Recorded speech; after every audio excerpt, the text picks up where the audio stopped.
Not only have I started one ABA private practice, but I've started two so that it can bring you happiness and longevity in your business. Hi, I'm Dom and welcome back to my channel. This is a place where I'll share attainable steps in order to propel your career in the field of ABA in a major way, okay? Whether you are starting a private practice in the field or just starting a new career in the field of ABA, this is a place you want to be because your girl Dom will spill all of the BCBA tea. I didn't mean to rhyme there, but allow me to reintroduce myself. I am Dom, a board-certified behavior analyst. I'm a faculty and supervisor at an ABA graduate program. I am the creator of Dom the BCBA Mom, which has reached hundreds of thousands of views. I'm Dom the BCBA Mom. Welcome back to my channel with tons of content on my unique experience in the ABA field. And I am a two-time private practice owner in the field of ABA. That's a lot, right? This is a time where I am trying to not only push myself forward and understand who I am in the field of ABA, but I want to share these skills and this skill set with you, as I always have. So many of you have submitted questions, have commented on channel Dom the BCBA Mom. A few of you have even found me on my IG page at Dom_the BCBA Mom just to ask me the same questions. Dom, how do you start an ABA company? Well, you're in luck because that is exactly what we're talking about today. Not only have I started one ABA private practice, but I've started two. If I were you, if you're a pen and paper type of person, get you a pen and a piece of paper because you are not going to want to. So during this video, I'm going to share with you the standard requirements in order to start the business. Or we're going to talk about the topography of how to start pretty much any ABA company, okay? This is your template. It's for you. You're welcome. But the main thing that people miss in telling, like, you can literally go on Google and find this information. But what they don't tell you, a lot of things that people forget or neglect to tell you is the why. So in ABA, before we start any treatment plan, yes, we want to know what it looks like, but we also want to understand why. What is our function and why are we starting this company? So in the beginning, I'm going to show you the how or the topography, what that looks like. And then towards the end, we are going to get into the why. Okay. And if you follow all of these steps, this is a way to open a successful ABA company. All right, let's go. And don't forget to hit that subscribe button. All right, let's get into it. So truth moment, lean in. I failed in my first ABA business. I know. Don't tell anybody.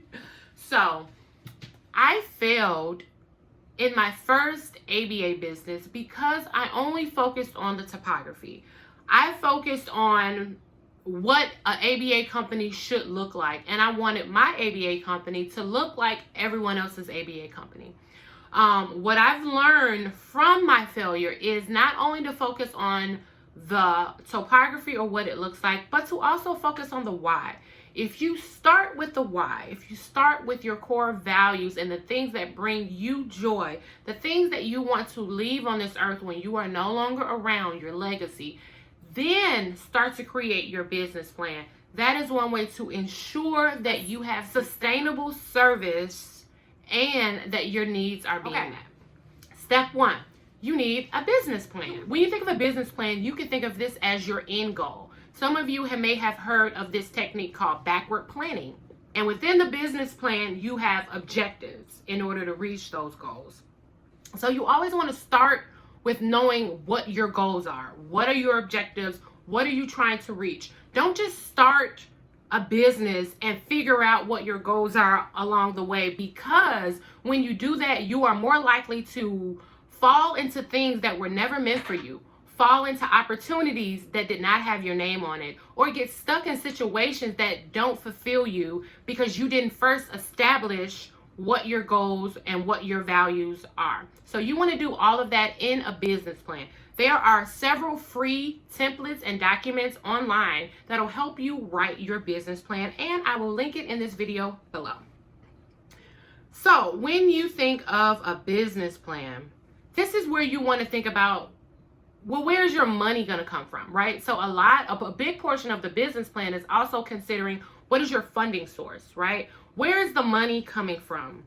And I have mentioned this in tons of videos. I even have a video that says how I earn multiple streams of income as a BCBA. So I will continue to say this. In your business model, you want to have multiple streams of income. So let me tell you why. Let's say you're opening up your private practice and you want to bill insurances, and you think like, okay, I'm just going to take on clients that have private insurance and I'm going to bill insurance, right? So what happens when insurance is delayed? What happens when it takes a year to get credentialed with insurance? What happens when you only find clients that are out of network and anyway? So you can't put all your eggs into one basket as far as your funding source. So you can get credentialed with insurance, but then you can also look for school contracts, and then you can look for hospital contracts. You can do private pay, out-of-pocket pay. You want to be able to accept more than one form of payment or more than one funding. Funding can also include fundraising, donations. If you are a non-for-profit, a lot of your funding will come from donations. So that's something that you want to establish right away. Where the money coming from? Because that's going to fuel your business. That's going to help you when you establish that in the beginning. It's going to be a lot easier down the line. Number 2 is you want to make sure you have your NPI number. That is your National Provider Identifier. So if you are planning on billing for your services, which we all probably are, there are some services that I do give away for free, but most of my services are billable. So a way to track everything and keep everything together, you are going to need an NPI number. So I will attach a link on where to go to apply for your NPI number, and I will also attach a link for the application for your NPI number. That is a good place to start if you... Number 3, name your business. So think about it. Your name is supposed to draw your audience to you. So think about who your audience are. Think about what they need, what they think about, what they ask about all the time. You can incorporate that into your name as well. For example, the name of my business is Shorter Taylor Behavior Consultant. Shorter Taylor, that's me. Behavior Consultant is what I do. Very self-explanatory. So what's next is you still have to obtain your tax ID number or your EIN number for your business. I will link that link below, as well as file your business with the state. Okay? And that's when you are too legit to quit. Don't quit now, because you're about to get legit. That's all that means. So remember, you can do this on your own, but as I'm going to mention as the video goes along, so this is not an easy process, but you can also consult with an accountant or an attorney just to make sure everything that you need is set in place. And so that accountant or that lawyer can also help you determine what else do you need during this process. Do you need limited liability insurance? The answer is yes. Do you need professional liability insurance? Do you need general liability insurance? Do you need workers' comp? Which brings me to my next step, liability insurance. This is absolutely something that you are going to need. And a lot of the BCBAs that I know, and as well as myself, I use a company called CPH and Associates, and they usually provide everything that we need in order to provide ABA services across a lot of different contracts that I've had. That limited liability insurance will suffice for a lot of different contracts.